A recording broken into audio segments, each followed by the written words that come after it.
Good morning. Welcome to the July 18th, 2023 meeting of the Board of Commissioners for Blue Earth County. If you can, please stand and say the Pledge of Allegiance. I pledge allegiance to the flag of the United States of America and to the republic for which it stands, one nation, under God, indivisible, with liberty and justice for all.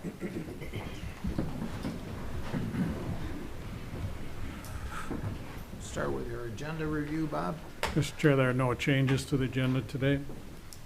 Move approval. Second. Got a motion and a second. Any discussion? All in favor say aye. Aye. And opposed the same. Passes. We'll get in with our planning and zoning. First item on the agenda for planning and zoning, and the planning and zoning staff are here to present their action items. I'll ask the planning and zoning staff to please introduce themselves for the record and introduce the first item before the board. Morning. Good morning. Morning.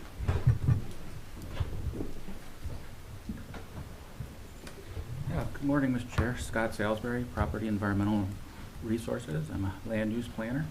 And the first item on the agenda is PC 19-23, and it's a review of a petition for an environmental assessment worksheet, otherwise known as an EAW, for an aggregate mine and accessory uses in the southeast quarter of Section 6, Rapidan Township. The property is owned by Paradise Valley Trust, and the applicant is W. Lorenz Construction. On June 20th, 2023, the County Board of Commissioners tabled the interim use permit to allow a potential petition for an environmental assessment worksheet to be processed by the Environmental Quality Board. We received the official notice from the EQB on July 5th, 2023, that the petition was received and that Blue Earth County is the responsible governmental unit to decide whether an EAW is needed for the project. The petition for the EAW included a list of potential environmental effects, including water contamination, dust, noise pollution, wildlife impacts, truck traffic, potential contamination from the recycling of concrete and bituminous, disruption of Native American artifacts, disruption of use and enjoyment of a county park, disruption of the use and enjoyment of numerous homes in the nearby residential areas, and decreased property values. The applicant submitted information to county staff on July 11th, 2023 regarding items identified in the petition. Staff reviewed the petition and the information submitted by the applicant, related studies, data, and guidance from the UQB and EAW rules, and staff is recommending that the petition be approved and that an EAW be ordered for the project. Since last week and since the packet came out, yesterday I believe you were all CC'd on a letter from the applicant's attorney, Mr. Matthew Berger, about the EAW, the petition, and our findings. Let's see.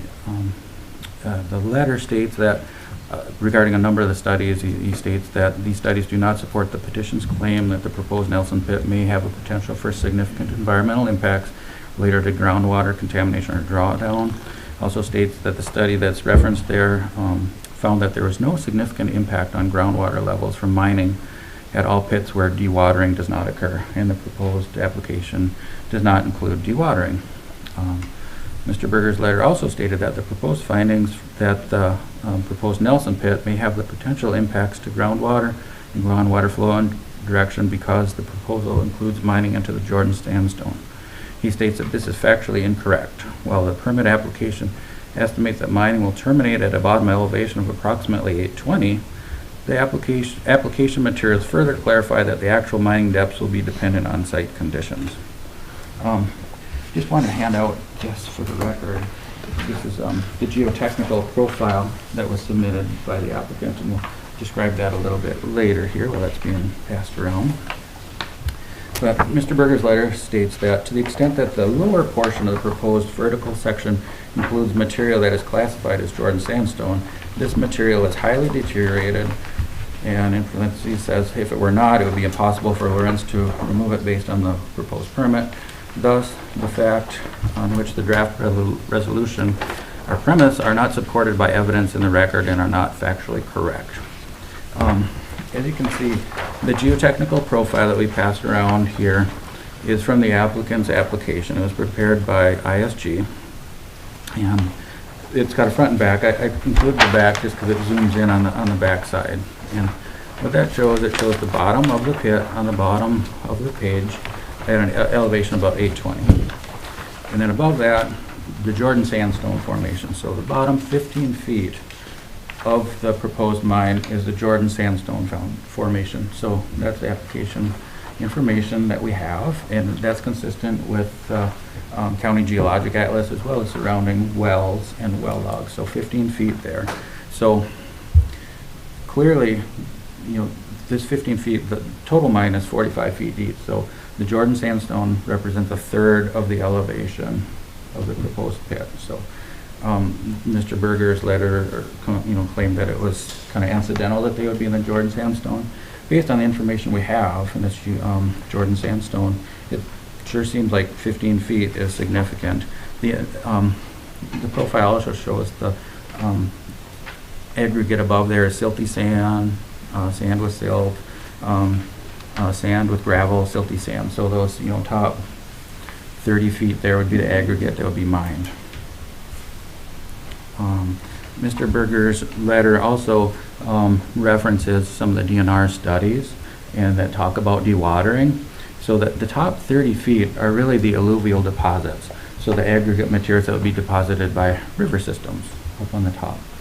The bottom is the bedrock. So the DNR studies find, the conclusion of the hydrologic impacts on quarries and gravel pits, their main finding related to gravel pits that didn't dewater was our monitoring found no negative impacts on groundwater levels from sand and gravel pits in alluvial deposits that operate below the water table but do not dewater. So that would be the area, the top 30 feet. Their findings do not relate to the bottom 15 feet, which is the Jordan Sandstone. That study also references limestone quarries. It didn't study sandstone quarries, but did limestone quarries, and with quarries that didn't dewater also, it found that groundwater flow paths could be altered if there weren't dewatering and that breaching of the limestone conduits without active dewatering in the quarry. So if there wasn't dewatering, but they're removing that material, it could still impact groundwater. So our findings in the resolution are based on these studies which were referenced by the petition. So again, the top 30 feet there is aggregate materials that's an alluvial deposited by rivers. Bottom 15 feet is bedrock. And so that Jordan Sandstone, just a couple, I'm not a geologist, but we found some other studies there that describe it. And the dam removal feasibility study from Bar Engineering in 2021 says the dam and powerhouse are founded on Jordan Sandstone, which is an easily erodible bedrock formation. The Army Corps of Engineers study from 2009 said that the dam was constructed within the Jordan Sandstone Formation, which has been found to be highly friable and permeable in places. So it's soft in nature. So at the dam where people can carve their initials in the sandstone, that's the Jordan Sandstone. So it is soft. So the implications that they can't mine in this material because it's bedrock, or if it's not bedrock because it's soft, well, it is Jordan Sandstone, it is soft. In other places in the county, it has been mined without explosives or blasting. So it is a soft bedrock formation. The information that they provide in the geotechnical profile is also consistent with well logs. So the county park well at the campground, which is just north of the site, that found the elevation of Jordan Sandstone at 829 feet. The county well at the dam found Jordan Sandstone at 853 feet at an elevation. So it's consistent with what we've had submitted in the application. Mr. Berger's letter also points out concerns that we handled this application differently than a gravel pit that's on the item later in the agenda. And it's true that different items that, different application requirements were required of the Lorenz pit than the other item. Our county code spells out general criteria for applications for an interim use permit that are required to be done. So for mines, we need a site plan, we need a mining plan, a business plan, a reclamation plan, and a description of the whole operation. Well, our site plan requirements also allow us to have other information when required based on the actual proposal. So a noise study was done for this proposal. It wasn't done for the other application. There's several items that are oftentimes required on one gravel pit, may not be required on another, or with a feedlot or an intermuse permit for a short-term rental. Many different applications that we have come in have different application requirements that are just site-specific based on concerns that are related to the actual location or the operation. Mr. Berger's letter points out that the other application is actually larger than this one. That's not true. The parcel size for the other application is 37 acres, which is what he specified in his letter. So this site is 25 acres that's proposed to be mined. The Pentagon mine later in the agenda is 18.6 acres.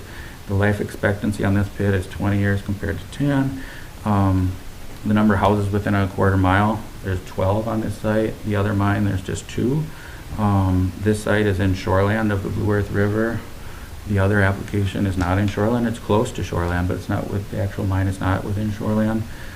This site is adjacent to a county park. It's adjacent to a campground. The other site is not. So we have different criteria that we looked at, and our code also requires us to have site-specific conditions on an interim use permit.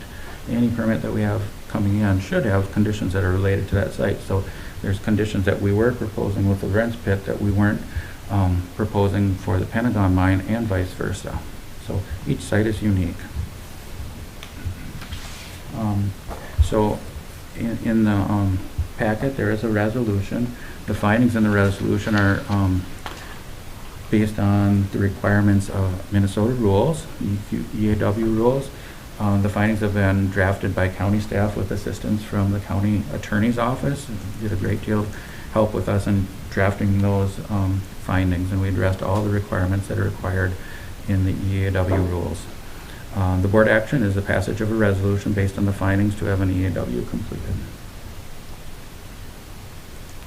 Thank you, Scott. If the applicant would like to make comments regarding the EAW, we could hear them now. Please stand up, give your name. Matthew Berger with Giselson and Hunter, attorney for the applicant in this matter. Our letter speaks for itself from yesterday. I believe that the process that has been used for this permit requiring all of the studies is far different than the other. The one clarification I want to make is on the geotechnical profile that was referenced and the amount of bedrock. What we're talking about here is levels of materials that are several feet underground. The profiles are based on estimates, based on the best available information. What I want to be clear about is our engineers indicate, and I believe the record supports, we cannot and cannot mine intact Jordan sandstone. We're not blasting, we're not drilling, it can't be done. Now, when there's references to Jordan sandstone in there, what's being referenced is over time, edges of that material can break up. So it's really gravel, it's not intact bedrock.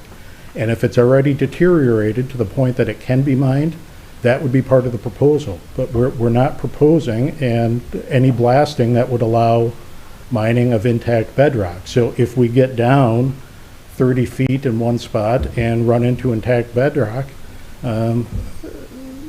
it remains intact. So relying on a profile that is one profile assessing a larger site does not factually address the reality on the ground. That the proposal, it does not include blasting. The bedrock cannot be mined. Thank you. Thank you.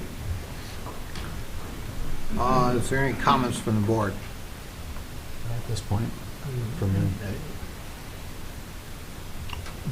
And I'm open for taking a motion.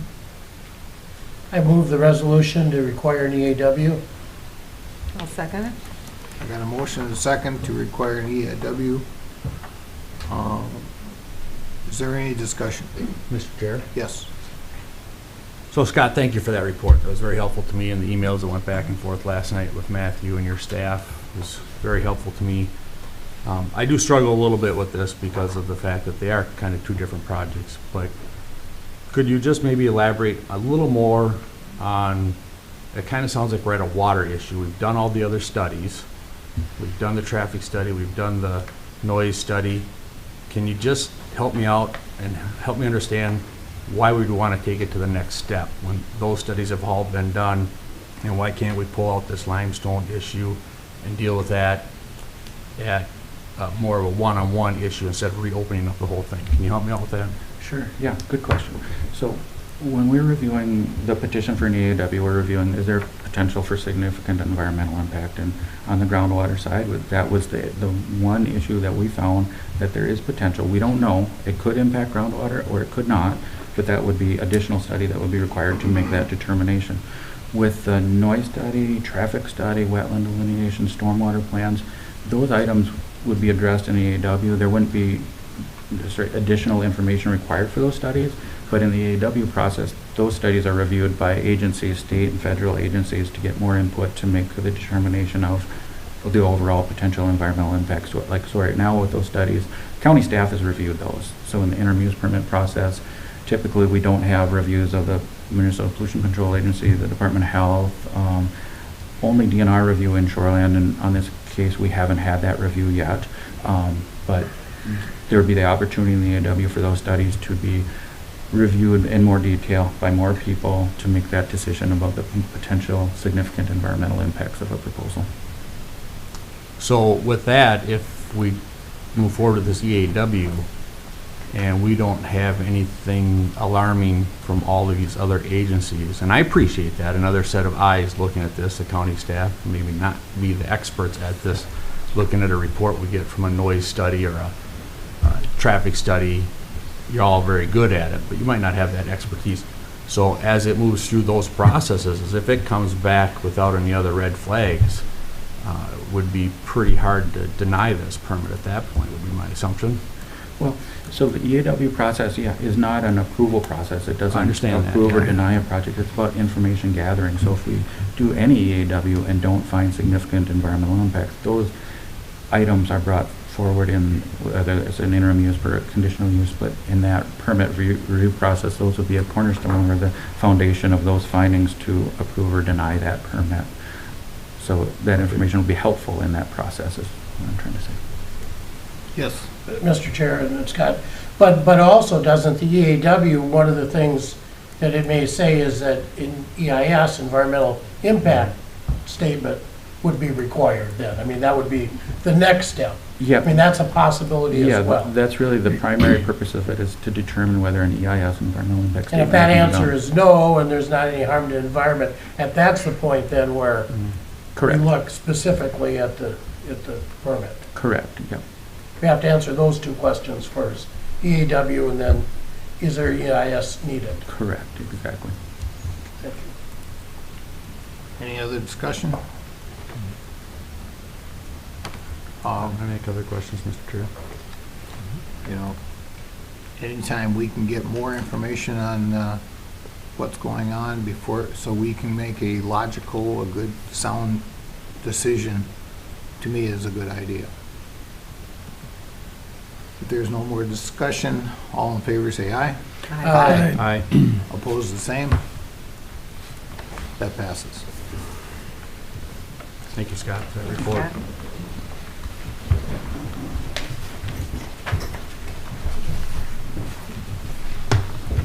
All right. Next report is PC 1523.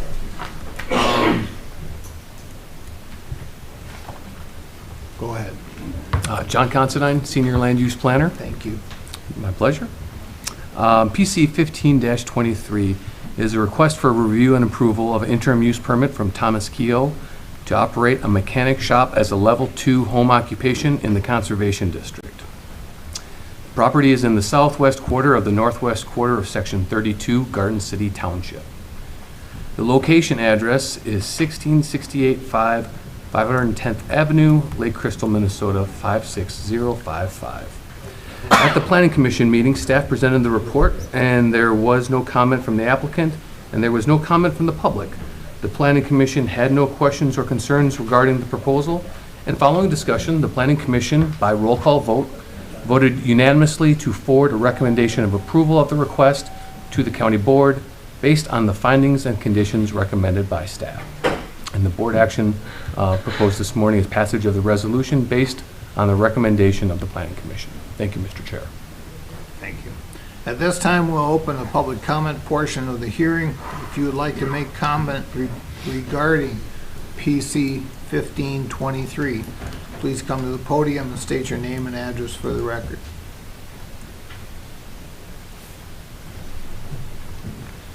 If anybody is wishing to come and comment on PC 1523, please come to the podium, state your name and address for the record.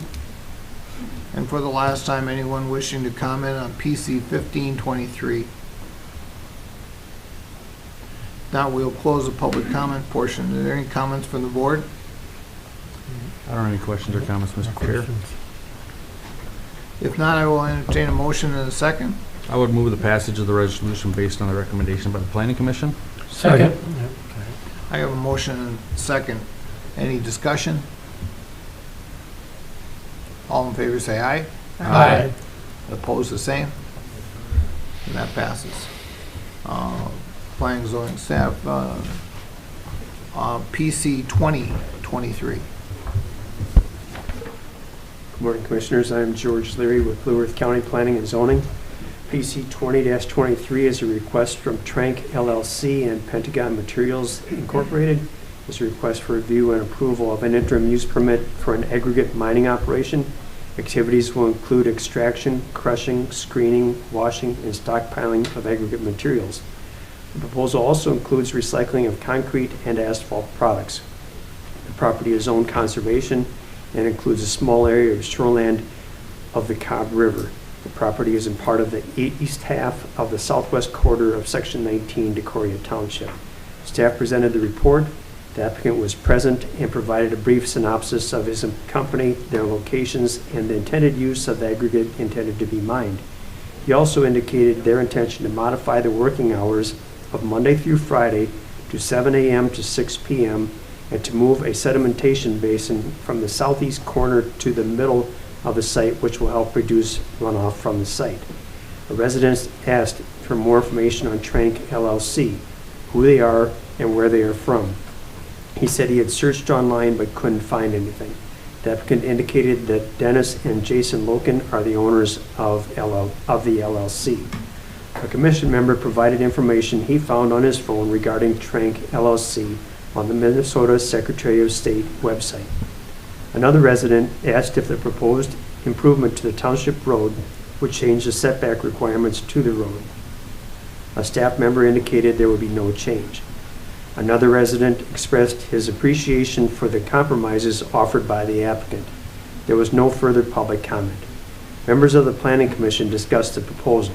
The focus of the discussion was on the inclusion of the request from Decoria Township to include 9 items of condition of approval they had provided to county staff.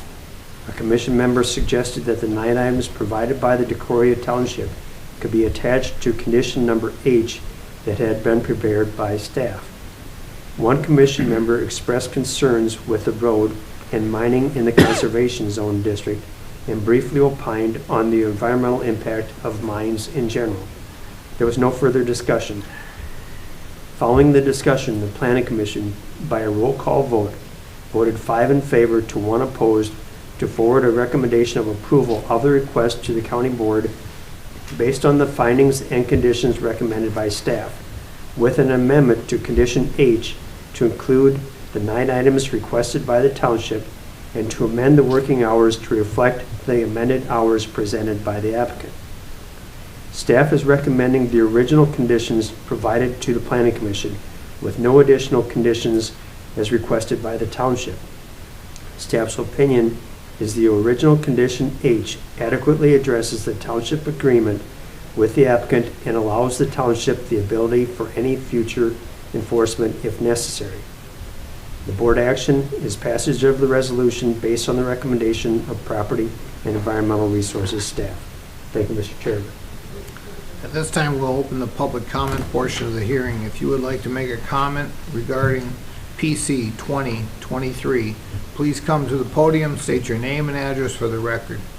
Is there anyone wishing to speak on PC 2023?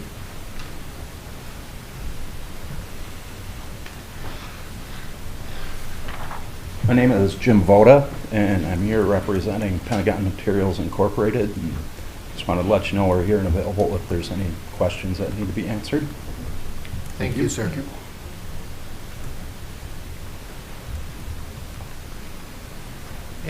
Anyone else wishing to speak on PC 2023? And for the last time, anyone wishing to speak on PC 2023? If not, we'll close the public comment portion. Any comments from the board? I think we kind of went over this one a little bit with the first one we talked about, so I don't have any questions. I needed those clarifications, and I appreciate that from staff.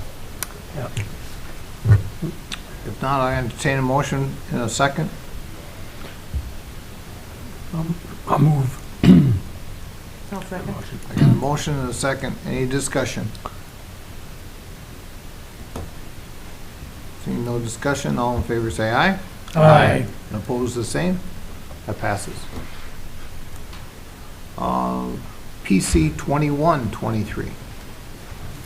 Thank you, Mr. Chair. PC 21-23 is a request for review and approval of a preliminary and final plat of the South Shore subdivision by the John F. Just Senior Family Cabin Trust and the Sandra Lynn Sontag Revocable Trust.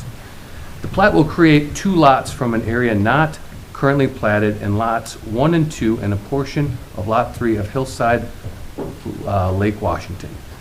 The properties are zoned rural residence and located within the shoreland of Lake Washington.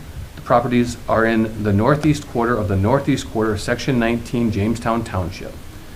The addresses of the 2 resulting lots are 4120 Hillside Lane, Madison Lake, and 4122 Hillside Lane, Madison Lake. At the Planning Commission, staff presented the report, and there was no comment from the applicant, and there was no comment from the public. The Planning Commission had no questions or concerns regarding the proposal. Following discussion, the Planning Commission, by roll call vote, voted unanimously to forward a recommendation of approval of the request to the County Board based on the findings and conditions recommended by staff. The board action this morning on this item is passage of the resolution based on the recommendation of the Planning Commission. Thank you, Mr. Chair. Thank you. This time we'll open the public comment portion of the hearing. If you'd like to make a comment regarding PC 2123, please come to the podium, state your name and address for the record. Is there anyone wishing to speak to PC 2123? Good morning, Mark Braun. We're at 2125 Peregrine in North Mankato, but also we'll be at 4122 Hillside. And my wife, Chris Just Braun, is owner of the Just property. And we're just here to answer questions. Thank you, Mark. Thanks, Mark. Is there anyone else wishing to make a comment on PC 2123? And for the last time, anyone wishing to make a comment on PC 2123? If not, we will close the public comment portion. We'll bring it back to the board. Any questions from the board? I don't have any. No questions for me. I would make that motion. Second? We got a motion and a second. Any more discussion? All in favor say aye. Aye. And opposed the same. And that passes. Thank you, guys. Thanks. Good to see Thanks you. for all Thank your you. work on those 2 gravel Yeah. pits. Appreciate it. Now your excitement, Harry. All right.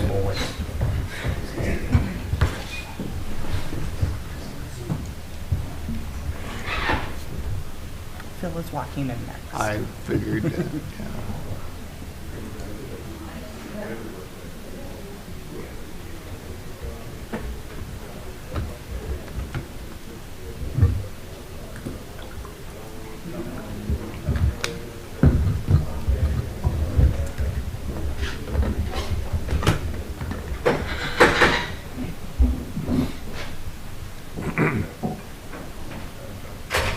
We just have Matt today, or is the other staff coming too, do you know?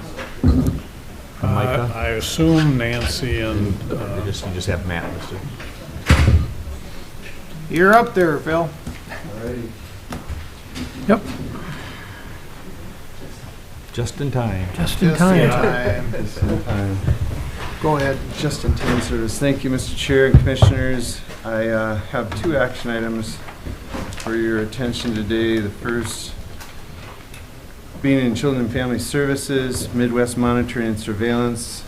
They provide alcohol and drug testing, the monitoring and supplies for us.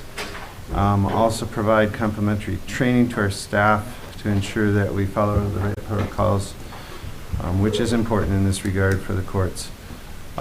Rates are standardized, but the vendor also resets rates to the lowest possible when compared with competitors. This is a new agreement with this particular vendor, and the agreement starts July 1st of this year through July 1st of '25. And then my second item, Mr. Chair, financial assistance, Lingua One. This is a renewal of a contract for interpreting services. The contract enables us to fulfill our statutory responsibility in the following areas, and I will not read through them all. The first one, though, is a significant increase just because there is a limit of vendors, and I think this is still fair to say it's well within a standard rate. And then a lot of the others have not changed, but we provided those for the board. The term of this contract, July 1st of '23 through December 31st of '24. And those are my action items for today. Okay. Short. I'll move the action items. I'll second. Got a motion and a second. Any discussion? All in favor say aye. Aye. And opposed the same? That passes. Go ahead with your information. Thank you, Mr. Chair. Commissioners, I have some detox data that I think is very self-explanatory. We've been concerned about the increase year over year from 2020, but there has been a trending back down projected for this year, so we hope that continues. There are some strategies behind that, working with our detox providers directly and trying to look for alternatives to holding people, especially longer stays in detox, which can get very expensive. You'll see also the breakout of the second slide, the cost analysis of what we get in return for fees collected. And in this past year in '22, it was $147,000 against about $500,000 of additional expense that weren't covered in any way, direct levy. Then the board is familiar with Yellow Line. There's a lot of activities. Julie Stevenmer provided us a review of some of the basic components. You'll see the 3 primary goals, which really haven't changed: to improve access, to increase timely engagement for services, and then to reduce the jail bed days overall. The current pathways are next. We do a lot more street level deflection as much as we possibly can with law enforcement. Some of the pre-booking diversion, if we are able to screen and provide alternatives to law enforcement for people getting services, maybe rather than getting charged or with getting charged. We really don't distinguish those 2 options. And then when somebody's incarcerated, depending on what the status is, obviously working with Pat's office about if we can help get people out in a timely manner, that would be a 3rd pathway as well. The longer narrative, I'll just run through very briefly. The first bullet, really about that we did get care coordination covered as an MA benefit. Nancy Selesky is in the room with us, and Matt Mossman have really helped us with Yellow Line, and especially in this regard to try to get through to the federal level, through the state level, and the support we needed to get something added to the Minnesota MA covered benefits. That was a task that took long suffering and commitment, but we did get there. We are successfully billing. It's foot in the door approach. It's not a lot of money at this point, but we hope that we can establish this as a mainstream into the future. And also, we were able to, with help from our state legislators, no longer have the county pay the non-federal share of the cost. So that was also a plus. We continue to, it says mentor other projects, but I think it's really a comparing of notes because everybody has a little different take on how to do diversion and deflection. In May of this year, we hosted a group of 23 people from the Rural Justice Collaborative. The Rural Justice Collaborative is out of Arlington, Virginia, but Indiana, Texas, Arizona, and Nebraska all represented in the room, and they did come here, and our multidisciplinary team talked about all the different pieces of law enforcement and the courts and the social service and how we work together. It was a good meeting, really good meeting. And there's other people inquiring out there too. So it's exciting. I think it keeps us sharp. It's a mutual thing. Community-based coordinators completed a gaps analysis. We're trying to do continuous quality improvement. Their focus was on how do we improve outreach and education, our collaborative outreach, and that's our regular meeting that we get together and try to proactively look at high-end cases together. And then partnering, again, like I said, with Detox, law enforcement, and all the housing coordinators in our community as well. So those were our kind of target areas to try to keep improving ourselves. Last bullet ends with right service at the right time, which is kind of what we were talking about earlier. And so that is our mantra, our bumper sticker. Some of the specific numbers, I think 2022 was a skewed year, of course, with COVID, but we did screen 410 people, and all of them were offered information and referral. 172 were referred for direct services, and 50 of those engaged. You'll see the summary of the data that 40% of the participants that did engage successfully completed their plan. I think that's a decent number overall, given the population has a lot of issues going on at once. 84% of the participants had known law enforcement contact 6 months after, and almost 50% had no contact almost a year after. So again, given the risk of the population, I think those are good outcome measures. And speaking of that, Mr. Chair, just a comment on, so Minnesota Office of Management and Budget has undertaken Yellow Line as one of their evidence-based projects. So Angie and I have been talking to them for probably 18 months. It's been a long period where they scientifically study, and what we always say in our business is we have nothing to compare it to. If you give somebody cash assistance or if you help them in mental health, in order to say if it works or not, you have to not offer that to somebody and measure that. And so there's an ethical dilemma about all of that. What they were able to do is find a control group of a county or counties that were like ours in Minnesota that do not have a diversion program, and then compare that population that did not get served to what we have been doing. And there are two areas that were interesting to us, is engagement, so kind of that first piece that we offered, screenings, and just the screening itself seems to be a very important finding, that the access to that kind of review was very significant statistically. And they also went after recidivism, which is always a word I'm careful about because of how you measure it, how you define it, those types of things. But they also found that, given our population, that was a high risk, and in our county we were kind of in a harder position than a lot of other counties when compared just to start. So we came out of that hole and also statistically went above that with performance as far as not having the repeat offenses. Yeah, so really good outcomes. They published it yesterday. Bob and I have been talking about this for months because it keeps saying, oh, anytime. It got published, so that's good. And so, we've already applied to be part of AMC conference. John Marsalek reached out about possibly presenting at the corrections conference.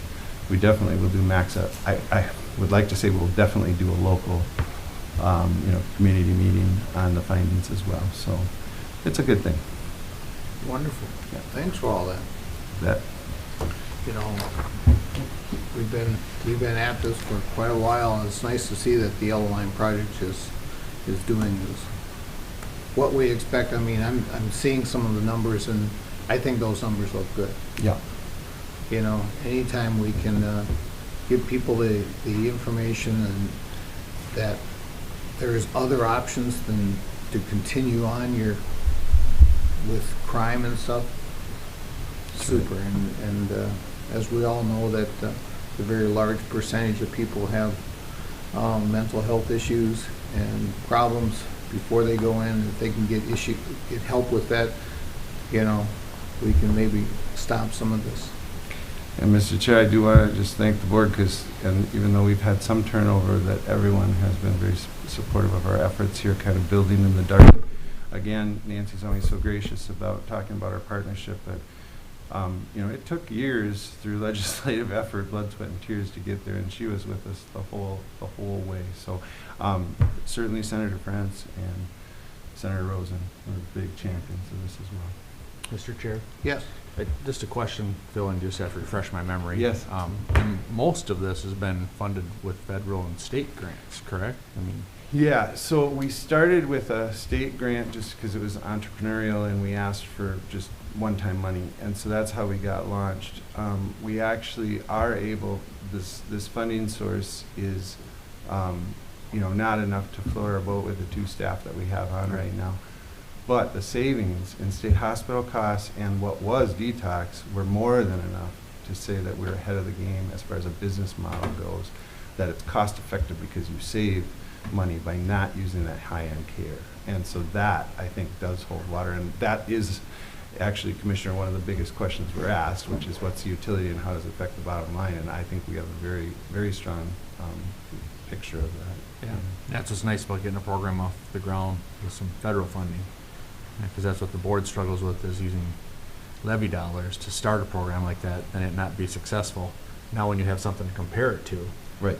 It's a little more easy to understand it. Right, and we've all been around the block where you set up something, it doesn't have any sustainable funding behind it, and the first time the economy goes south, those are the first to get clipped.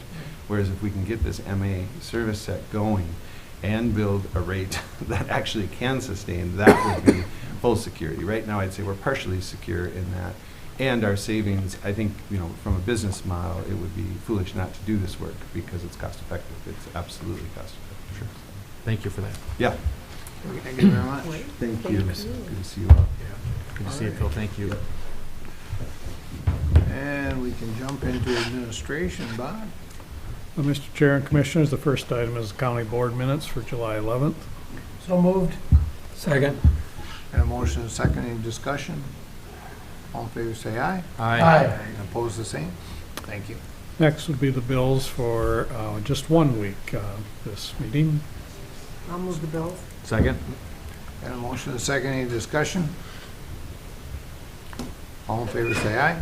Aye. And opposed the same. Passes. Mr. Chair and Commissioners, item number 5 in your packet is the Human Resources Department agenda. Just have one action item for the board's consideration today, and that is authorization to initiate recruitment for a probation officer 1 in our Community Corrections Department.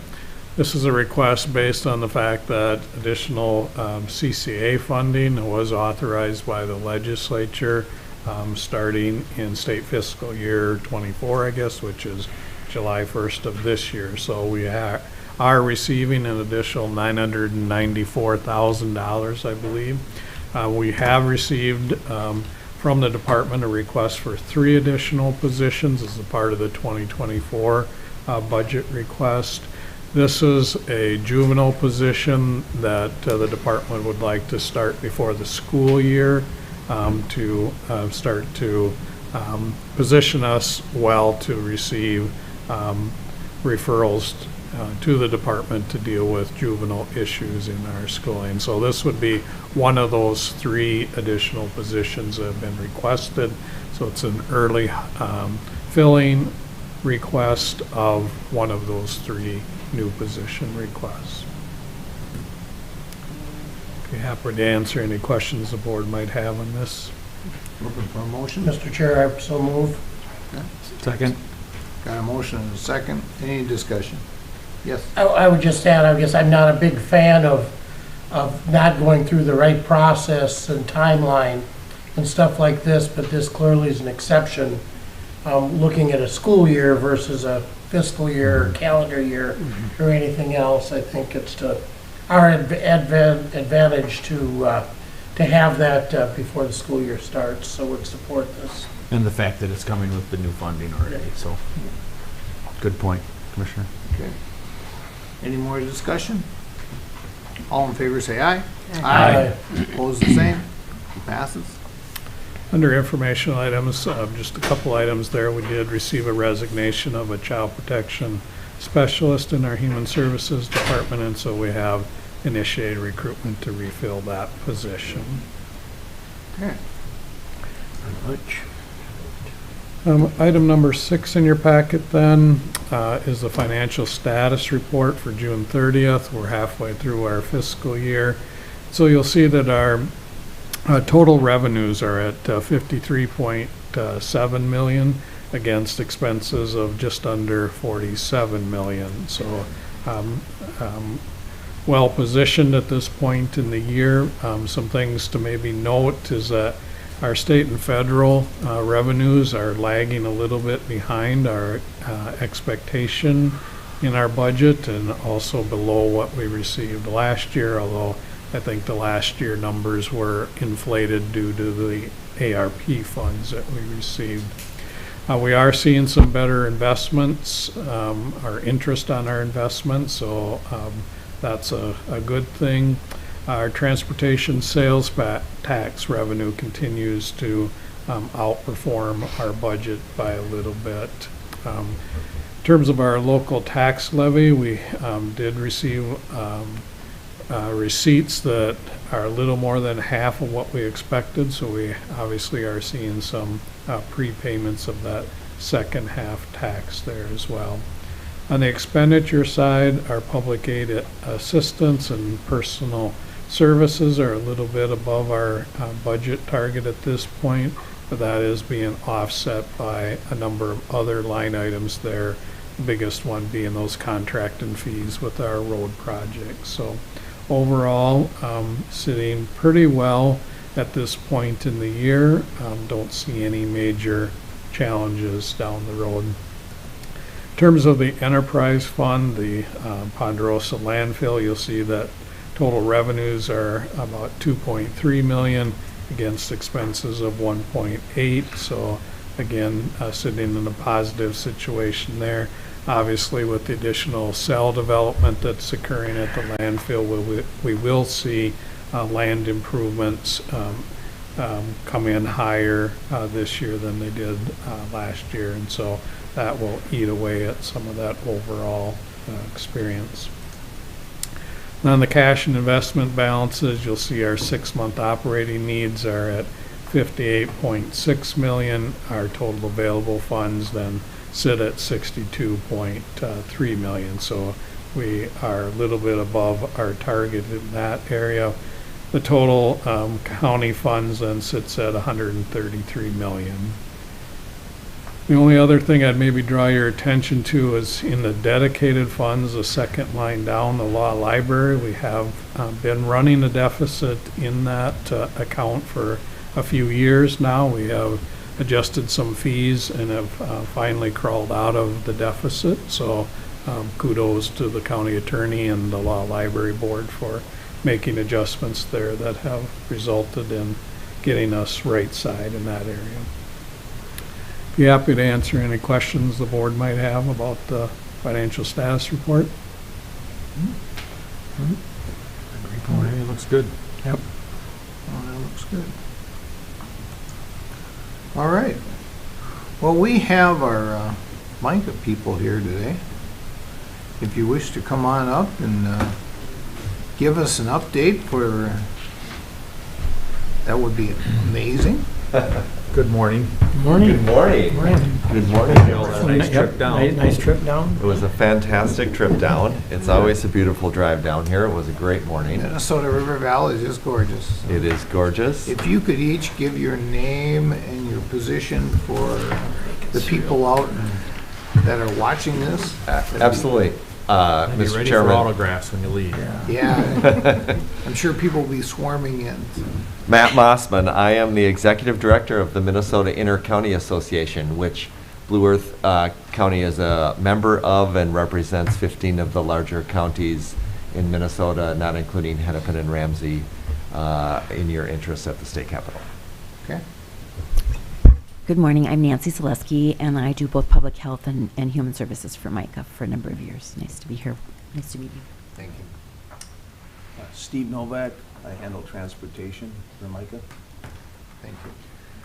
Well, thank you again, Mr. Chairman and commissioners. And just at the front, I want to thank you for your participation, your continued membership in MICA, and to Commissioner People and Bruender in particular for your service on the MICA Board of Directors. You know, you all know well that the work of county government is heavily influenced by the mandates and the expectations in many ways that the state puts in place for counties to administer, and that at times those expectations are less well funded than at other times. This legislative session was a very successful session for county governments in terms of the state stepping up with the surplus that was available, as well as with new revenues that we will talk about to support the work that county governments do on behalf of the state of Minnesota and on behalf of the residents of your counties. So we're going to touch on some of those. To be honest, we are not going to be able to get into all of the detail. We have a 60-plus page report that is on our website and available to you and your staff that summarizes the items just that are impacting county governments that happened this legislative session.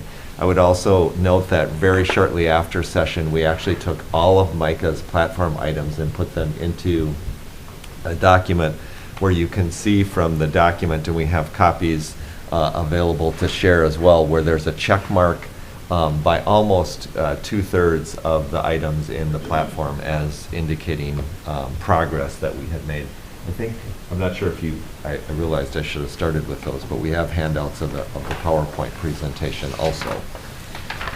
Mr. Chair and members, if we go to the next slide, I do most of my time as part of the MICA team with the taxes and some of the fiscal policy items.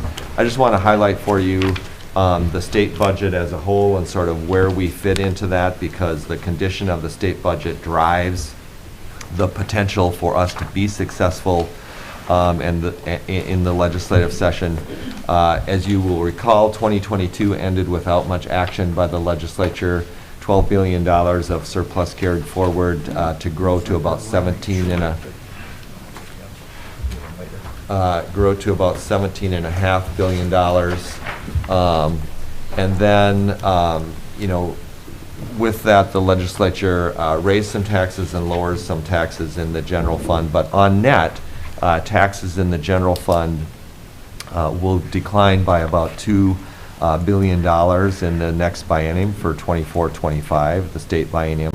And spending will increase by about $14 billion, or about 25%. I'm going to focus on the next slide mostly on that $973 million. Almost $1 billion of property tax relief was included in this upcoming biennium, which is the largest package of property tax relief in many years. The only other thing I will highlight on this page is if you drop down to the blue line where you see that $1.566 billion there for the end of session 2023, end of session for fiscal year 24-25. With all of those changes, the legislature ended the session with over $1.5 billion yet on the bottom line, which is very important as we look forward to next session and the hopes of another bonding bill as they should be timed here in even numbered years. So if we go to the next slide, I just want to highlight parts of that property tax relief that are particularly impactful for the work that you all do. We put a high priority on county program aid being something that had to be increased this session. It's was over $150 million a year below what it had been if county aids had just kept pace with inflation.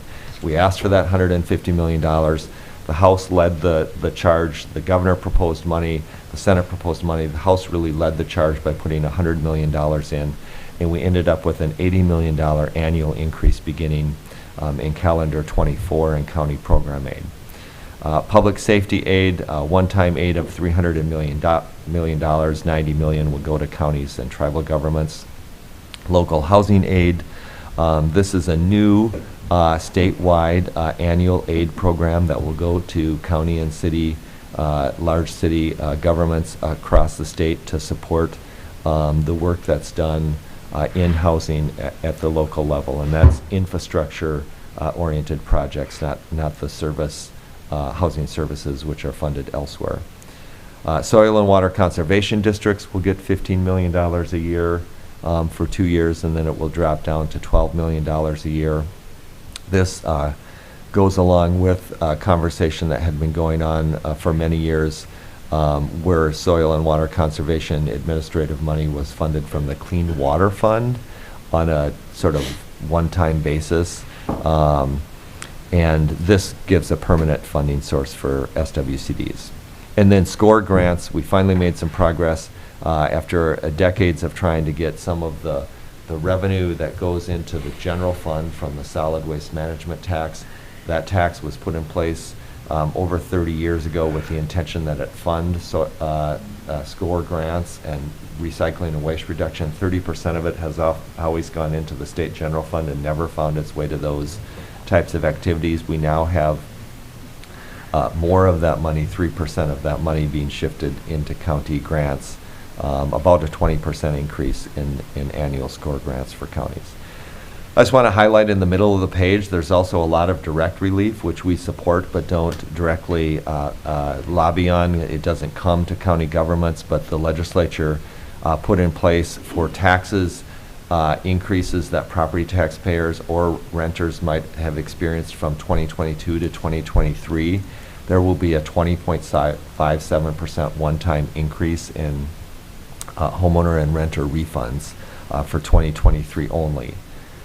That's the income-based refunds that happen. There's also an increase in the targeted homeowner refunds, which is the non-income-based refund. So for 2023 only, any homeowner who experienced a property tax increase from 2022 to 2023 that is over 6% from one year to the next will be eligible for a refund up to $2,500.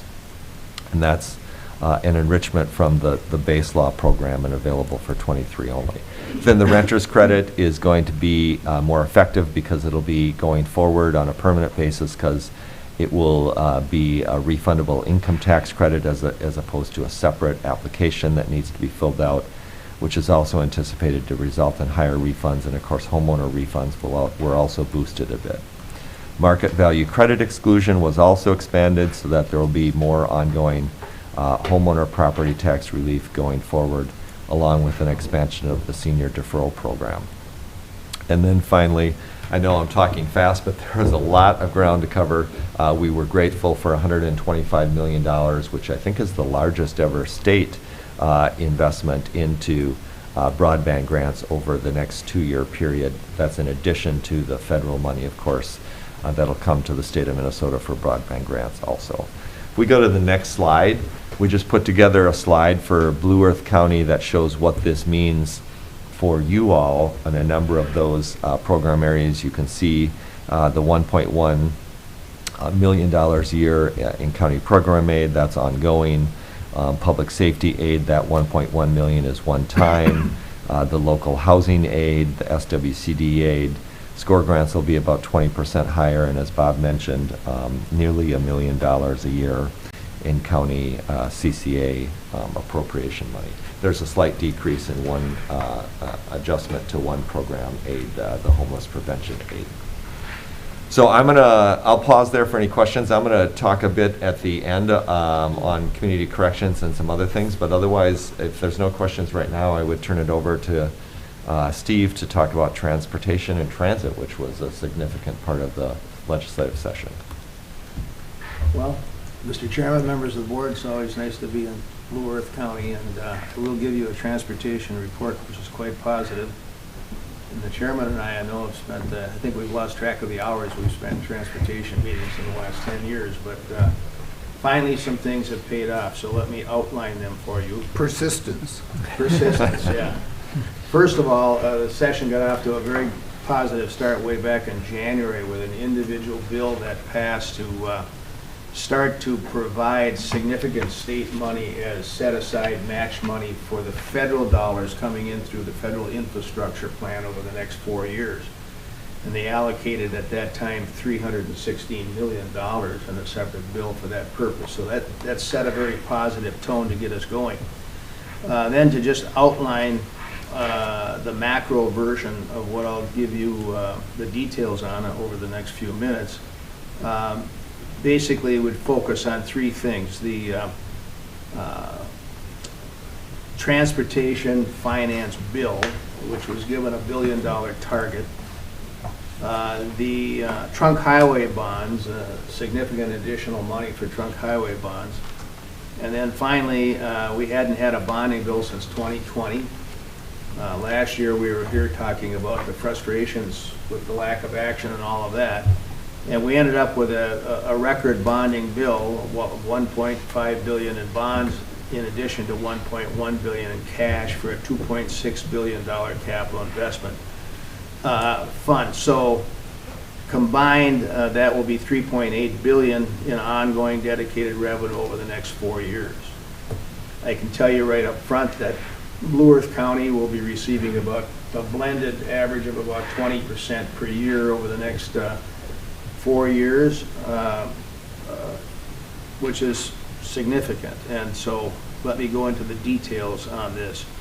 In terms of the omnibus transportation budget bill, the $1 billion bill, what's interesting about it is that $850 million of the billion was basically spent in 7 areas, and I'll just list them for you. There was a transfer to the Trunk Highway Fund of $152.6 million. There was an additional $216 million to go with the $316 million of state matching money to guarantee that all of the federal possibilities for funding over the next 4 years have their 20% state match in place. And we're talking significant infrastructure investment there in roads and bridges and transit and so on and so forth. So that's major. Then whether you like it or not, and I'm not saying which one it should be, but the NXL train to Duluth was given $194 million in state money, which means that it will also get significant federal matches. And I think it's no longer a question of if that train will be built and run, but it's a determination of when it will happen over the next 2 to 3 years. So we will see that occur.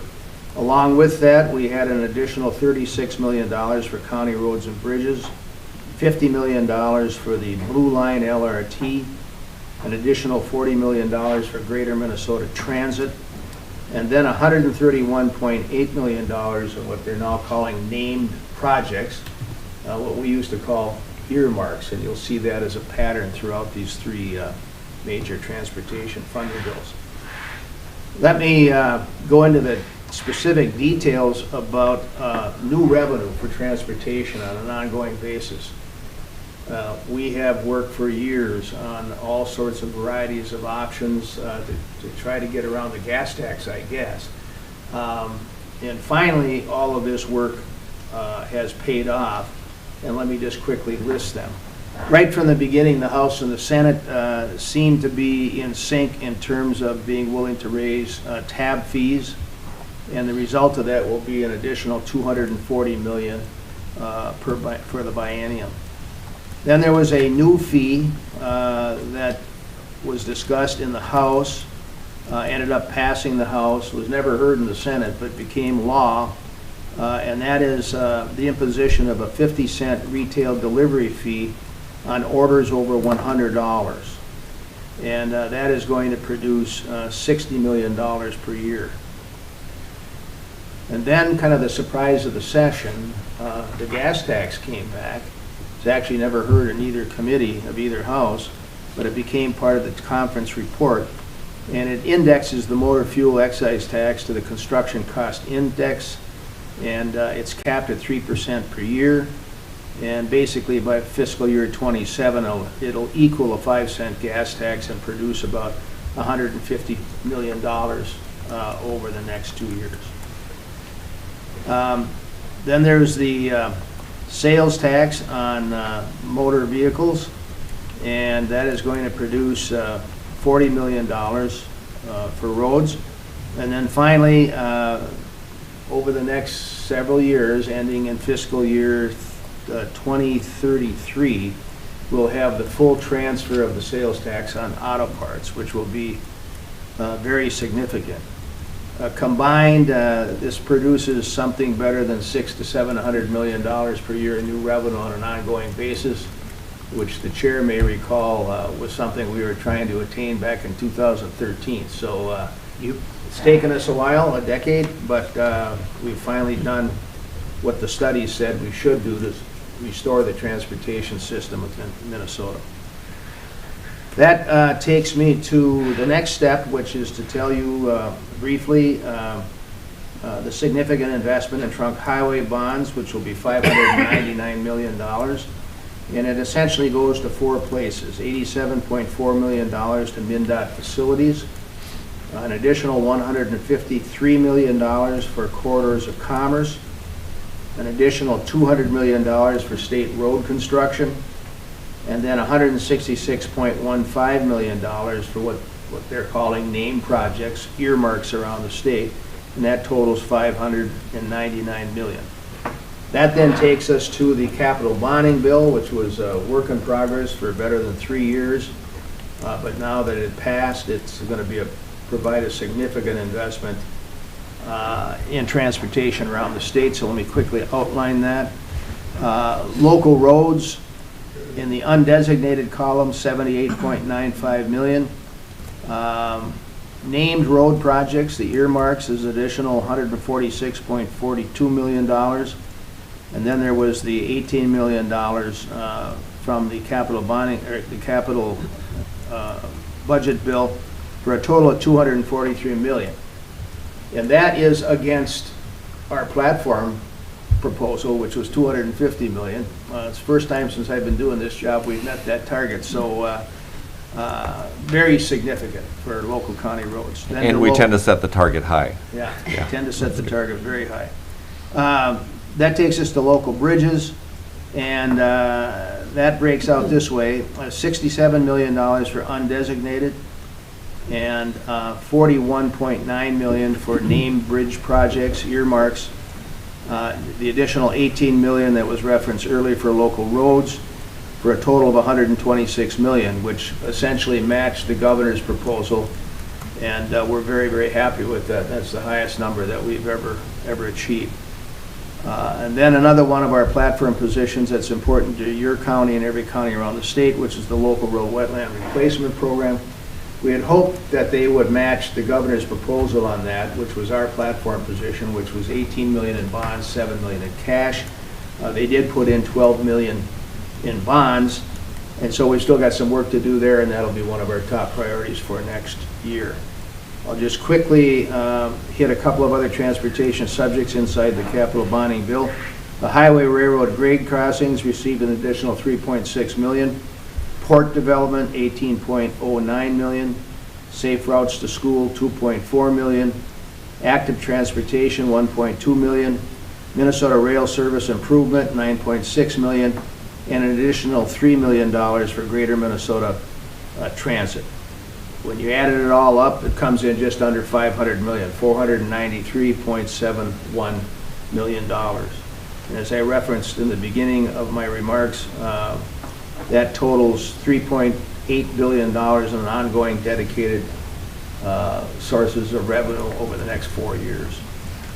Last thing I want to say is it's been a pleasure for me and our organization to work with your county engineer, Ryan Filgis, who I know you know how good he is, but I get to meet with him at least monthly throughout the year, and of course he is one of the favorite subjects of the legislators to call in to testify on these bills at key times, and he does an excellent job for them, for us, and for you, and it's been a lot of fun working with him. So with that, I would conclude and be happy to answer any questions you might have.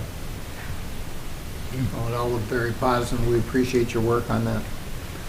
I mean, we know when we go into this stuff that, you know, how hard it is, and to have our lobbyists in there and being able to explain to the legislators what's important, what's not, makes a huge difference, so we appreciate that. Thank you. Thank you. Yes? I guess during transportation is as good a time as any to bring it up. It really could be on any issue, and things like that. But you talk about, in this case, things are never heard in any committee but became law. Well, that's great depending if you're on offense or defense, if it's more transportation dollars. But when I hear the phrase not heard in either committee and became law, and then also the importance of calling in to testify like we talked about with Ryan and things like that, how do we, if we're not on the offense and we're defense on something, how are we players in that if we don't have that opportunity to testify, or if things happen without committee hearings? And maybe more in general, not transportation. But Yeah, I think I mean, that's a plus if it's what we want. It's a negative if it's something we're trying to slow down. I think it covers up an additional set of facts on an issue like the gas tax, which has been before them in committees, passed on the House floor, passed on the Senate floor in alternate years over the last 5 years. It's a well-understood issue, but I think what happens is the chemistry of conference committees, the overwhelming historic opportunity to have this kind of money available after having tried to get this done for a decade and a half without success. Those combination of pieces bring in that reality on occasion. And and gas tax is a terrible example of my concern, because that's one that's talked about every session all the time. Everybody kind of understands that. But, I don't necessarily want a administration or anybody to where we start to have laws that haven't been heard in committee, things like that. Yeah, Commissioner, I would just add, and I think Commissioner Pepp, you're making an excellent point. That would or is problematic if that happens. It's if I think about the legislation where we're talking about really new policy and legislation, that is, I can't think of an example really where that's happened. So I'm thinking, for example, about cannabis and paid family leave, and lots of other legislation that impacts counties that was new. And all of that legislation had significant numbers of hearings. It is, I think one could argue it shouldn't happen for any legislation, even for something as familiar as the gas tax, but it's pretty unlikely to happen when it's something that's entirely new or unaware. It's interesting, though. I mean, obviously, the gas tax was something that came up as a surprise, but it's not something that hasn't been discussed. This thing has been discussed. I mean, I know I've been on transportation committees I'm in my 13th year now as a county commissioner, and we have discussed this, and there has been numerous talks with legislators on how important a gas tax increase would be for the state of Minnesota and rural Minnesota. So maybe it wasn't discussed this year before it came in, but it certainly has been discussed over the years. And just to be clear, I'm not defending it, I'm just simply telling you what happened. Yeah. And again, this says what, Mr. Chair, this is why the gas tax is a horrible example, but I would point to the Environment Committee, and we don't have a lot of environmental stuff. I mean, we have had things that were not passed, some may be heard in one house or the other, but not passed in that house, that through the process still happens. So I should have waited to the end and just asked it more in general, but shouldn't that scare us as an advocacy group, that you just kind of lose your opportunity to have that input if it's not that open, transparent process?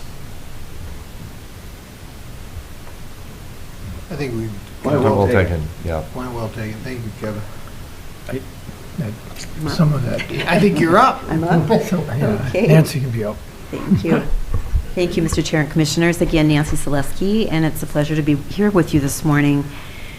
Oftentimes, in Health and Human Services, we'll have one large appropriations bill that covers both Health and Human Services.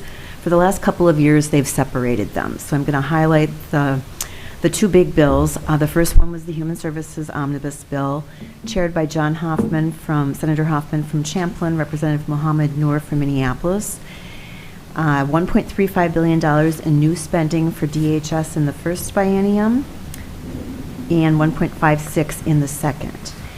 Really important, something that we've been working on a long time, is the county cost share relative to people that are at the Anoka Metropolitan Regional Treatment Center. And they've been, in this case, what we passed this year was we looked at those specifically that have been committed as mentally ill and dangerous. So they're waiting for a bed, another state-operated bed at St. Peter, as an example. Counties have no ability to effectuate that transfer, yet when AMRTC says they no longer need that level of care at AMRTC, counties pay 100% of the freight for that. And that just went up, I think, from $1,700 a day to about $2,300 a day. So it doesn't take long for those dollars to add up. We've been talking about this year. We made some progress in that we have a reprieve for the next 2 years, saving counties $13.2 million over that 2-year period. And again, this is specific to mentally ill and dangerous folks. So we were happy to see that progress. Combined with that is the so-called 48-hour rule, which I think you're all familiar with, that the legislature passed some time ago, that said folks that have mental health issues should not be languishing in our jails. So they basically passed legislation that says you've got to get them into AMRTC within 48 hours. The state has been out of compliance with that for some time because we don't have the beds, we don't have the staff, etc. So litigation has been brought. I think Attorney General says, Ellison says he's defending 16 different cases on this. So to that end, they created a task force this year. And again, Attorney General Ellison is the co-chair, and then DHS Commissioner Jody Harpstead is the other co-chair. This was also worked on, I want to mention, by the sheriffs and the county attorneys on, they're struggling with this issue. There are 2 county representatives that will be working on this task force, including your Angie Youngerberg, who has been working on the direct care and treatment work group forever and ever, and so she will be at the table on that. Their first meeting is scheduled for before August 1st. They want a report, the legislature wants a report by next February, so it's a very fast turnaround, but hopefully there'll be some answers in terms of resources which are needed. The other main issue in the Hoffman-Noor bill related to rate increases for a variety of direct care providers. And I think, yeah, you can see the list up there. It's everything from adult day services, employment services, PCA services, waivered services, and also a much needed rate increase for the non-emergency medical transportation providers and ambulance services as well. So that did happen this year. I think moving on to the next slide, then we'll look at the Health and Human Services Omnibus Bill. This is chaired by Senator Melissa Wicklund, Bloomington, and Representative Tina Liebling from Olmsted County. That bill appropriates $1.4 billion in new spending, again, for DHS in the first biennium, and $1.5 billion in the second. And then the Department of Health, MDH, also receives new spending in the amount of $284 million in the first biennium and $233 million in 26-27.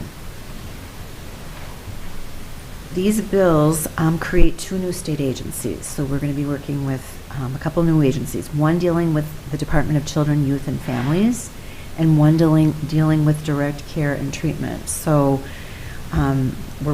it's too new to know how this is all going to work at this point, but the idea is to take existing staff and resources from other agencies, including the Department of Human Services, Department of Health, Education, and Public Safety, and move those folks into the new agencies. In terms of, people have been saying, well, what do you think about another agency or two? In terms of the direct care and treatment agency, I'm thinking, or we're thinking, that might be a good thing, because right now they get into that huge queue with DHS that has so many funding, requests, et cetera. I think having an agency that's focusing all of its time on those that are sitting in these facilities is maybe going to be a really good thing. So more to come, of course, on that. Devil's always in the details. Next item I would mention is the legislature did put money into IT quite a bit, over, I think it's $135 million. Everything from service delivery transformation, integrated services for children and families, METS functionality. We've been talking about that for a long time. Hopefully this will take away the need for the green screen technology that county workers are still wrestling with. They also put money into MMIS and MNsure technology. So we hope to see some real progress there. Next item I'd mention is public health, or excuse me, behavioral health. They did put $4 million of seed money into the 988 National Suicide Prevention Lifeline. After that, however, it shifts to telecommunication fees that everybody will be paying on their as part of their cell phone bill. They put additional money into mobile crisis grants, which is something that's very important to human services. They also established a tribal mobile crisis response model, and they put money into startup grants for prospective psychiatric residential treatment facility sites. So again, looking at, we need more resources. They did put some money into that. Also into school-linked behavioral health, first episode psychosis. They created a grant to the Center for Rural Behavioral Health, which is at Minskew, Mankato. That was Senator Frentz and Representative Frederick from this area. That happened. There was also a rate increase for mental health services. And then I do want to mention bonding. For the last several bonding years, they have put $10 million into behavioral health crisis facilities, and they did that again this year.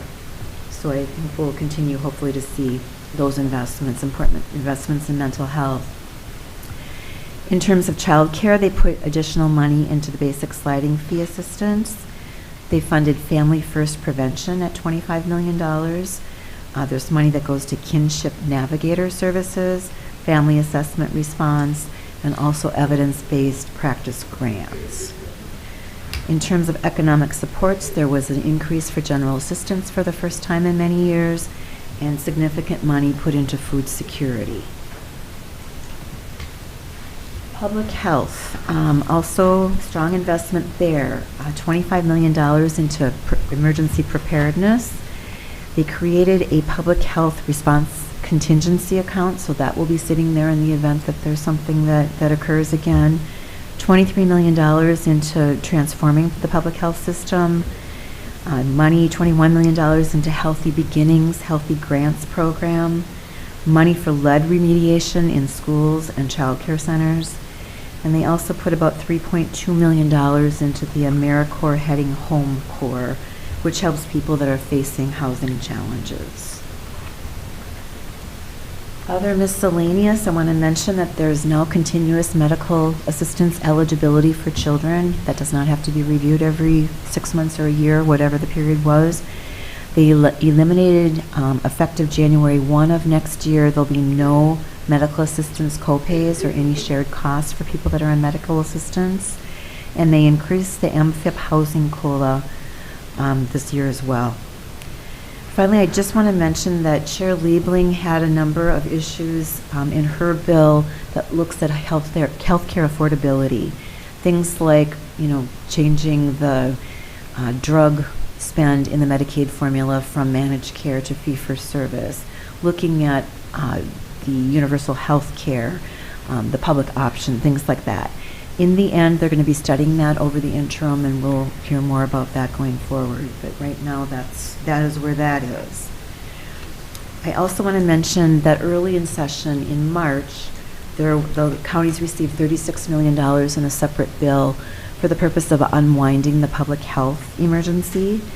And that was effective July 1, so counties should begin to be seeing those dollars. And this is for the purpose of recertifying those folks that were on medical assistance, $1.5 million, where those recertifications did not take place during the public health emergency, so that those dollars are intended to help counties with that process. They also gave some money to DHS central office operations for this purpose, as well as MNsure. With that, I too want to call out your staff. I work very closely with both Phil Clausen, Angie Youngerberg, and they are just the best in the business. it was such a pleasure to hear about the Yellow Line project, because as Phil indicated, we worked on that for a number of years. It got caught up in a giant appropriations bill. Bob, you'll remember when the whole budget went down. It was Governor Dayton at the time, and it was tucked in there. That was the first time I was like, okay, now we start again. But just want to mention that they're wonderful to work for, such an asset to all counties. And also want to mention Senator Frentz was such a big part of that, as well as Senator Rosen and others, the Yellow Line project. So just happy to hear about that one. Thank you very much. Mr. Chair and members, I'll take the remaining slides, and in the interest of time, I'm going to pop through them pretty quick. You know, it's just a way of emphasizing that so much happened that's impacting county governments. Most all of it positive news that we were advocating, some of it that we were trying to either moderate or just make some adjustments to that didn't happen. But starting with community corrections, a very successful session in public safety and in community corrections. We have been trying for many years to get a significant increase and a single new formula for all counties for probation services. Carly Stark is unable to be with us today, but who we work with along with myself as just sort of a supporting cast.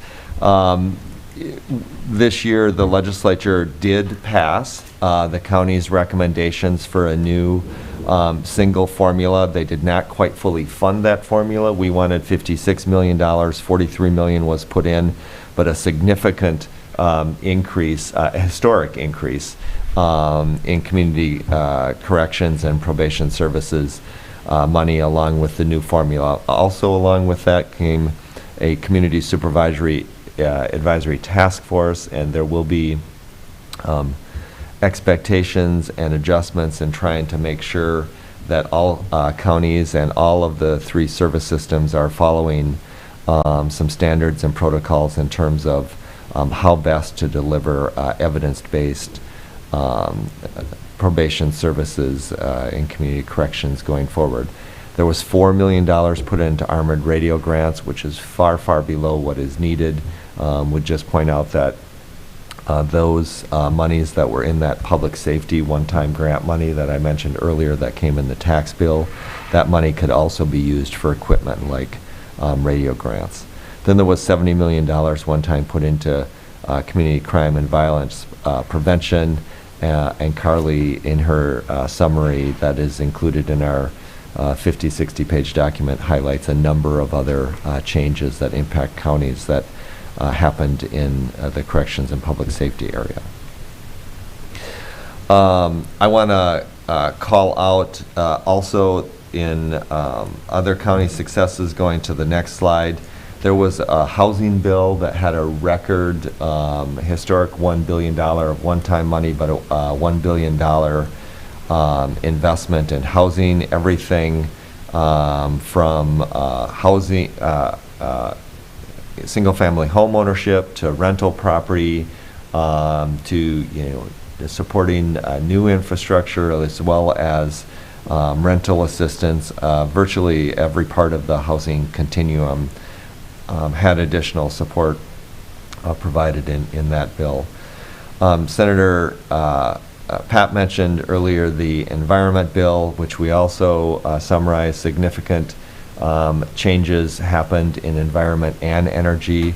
It's a reminder to me to call out Senator Frentz as well, who is very impactful.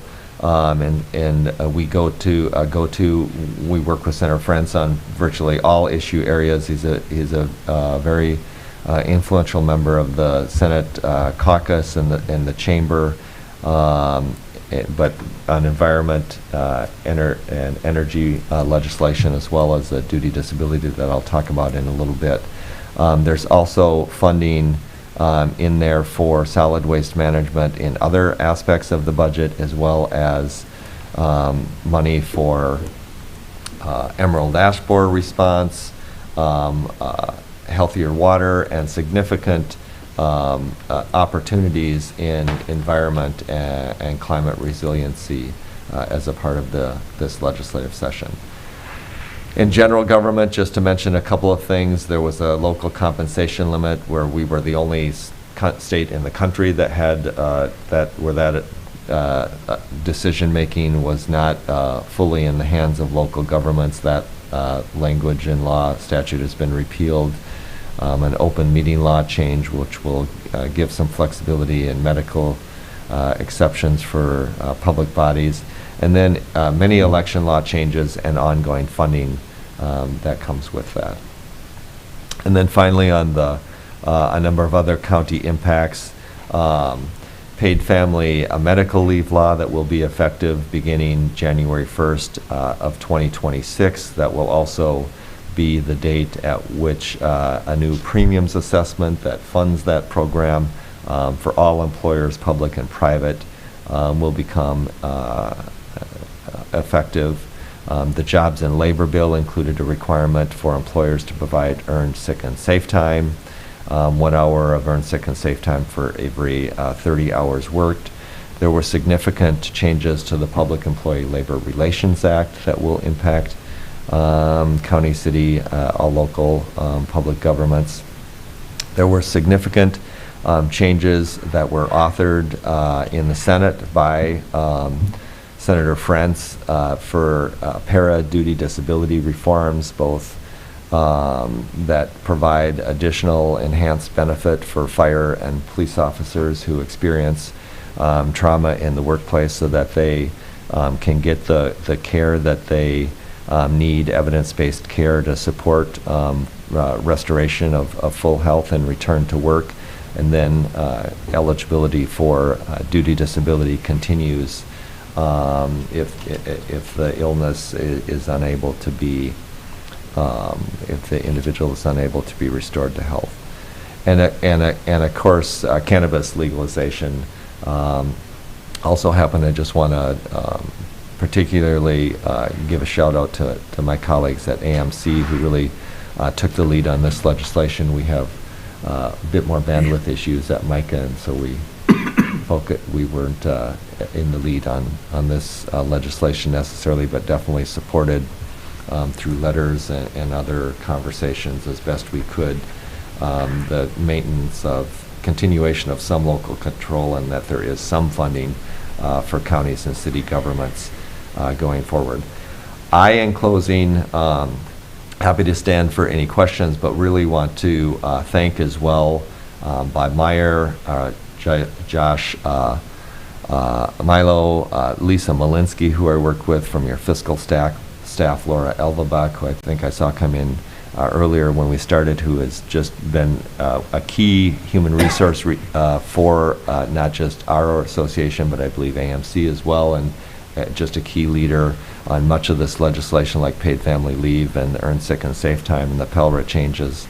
The duty disability, as all of that legislation was moving forward, we relied on Laura quite a bit, as well as Bob and Josh. So happy to take any questions, specifics, or if there's something that we haven't covered that you want to ask about. Any questions? I don't have any. Comments? It's Great job. This was a very comprehensive type session. I appreciate how much you can keep up with it. Yeah. I have questions just with the cannabis stuff, but that's, you know, I just want, I don't know what the effect of that's going to be, but whatever. But that's not a, that's the way it is. We'll find out.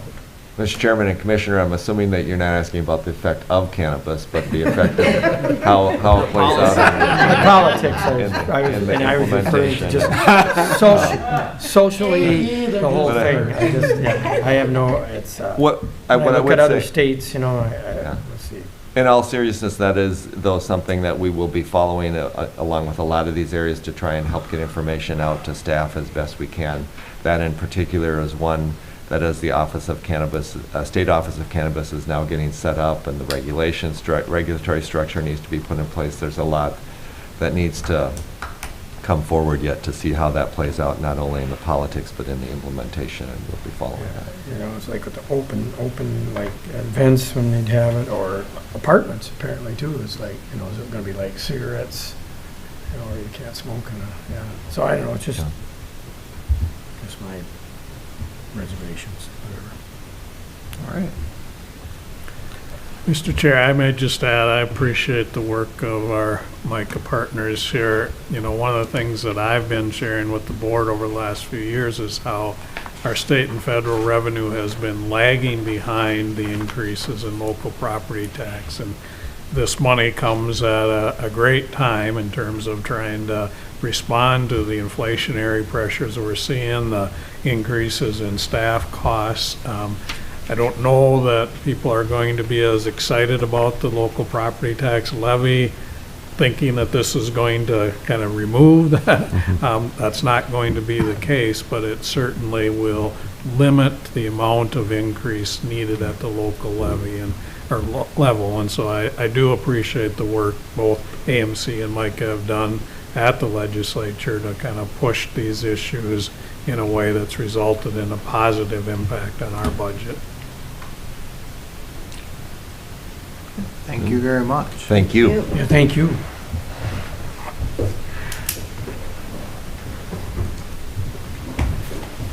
All right. And we will go back to our commissioner reports on committees. Kip, you want to start us out today? I would be happy to, Mr. Chair. After our last board meeting, we had mayors and clerks the other night over in St. Clair on kind of a stormy night, and Eric Weller, our new emergency manager, was there. Did a great job laying out his duties at the county and his new role. Been in the system for a long time, helping us out indirectly, but now he's a full-time employee of ours. And then the chief deputy was there also to share some things he had going on.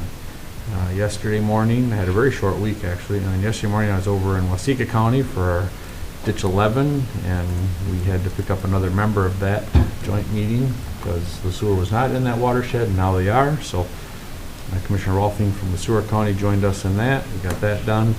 Now we can move forward on the redetermination of benefits of that. Last night we had our MVAC annual meeting and gave out the awards for the outstanding people in the communities that are improving their lives through MVAC or helping out MVAC and trying to help other people. So that is my report, Mr. Chair. Okay, Mark? I just have the mayor and clerks that we had, because it says just in a week's time, so, and that was well attended, and I did appreciate their law enforcement, the gentleman there to, yep. So that's all I really have. All right, Kevin? Mayors and clerk has been mentioned. On the 12th, I was at the True Transportation Advisory Committee meeting, and then on the 14th, the Gaburba Greater Blue Earth River Basin Authority, once a year, the Policy Committee and the Technical Committee meet jointly. We did that here in Mankato on the 14th. That was all my meetings. We just remind everybody that upcoming is the 163rd Worth County Fair, Thursday through Sunday. Hope to see everybody there. All right, Patty. Slow week, mayors and clerks was the only thing I attended. All right. And, well, I had mayors and clerks, and the same day I had a NACO Transportation Committee meeting, and then yesterday I had an annual detox meeting in New Ulm. So that was slow for me too for 1 week, but anybody wanted to make a motion to recess? So moved. Second. Got a motion and a second. All in favor say aye.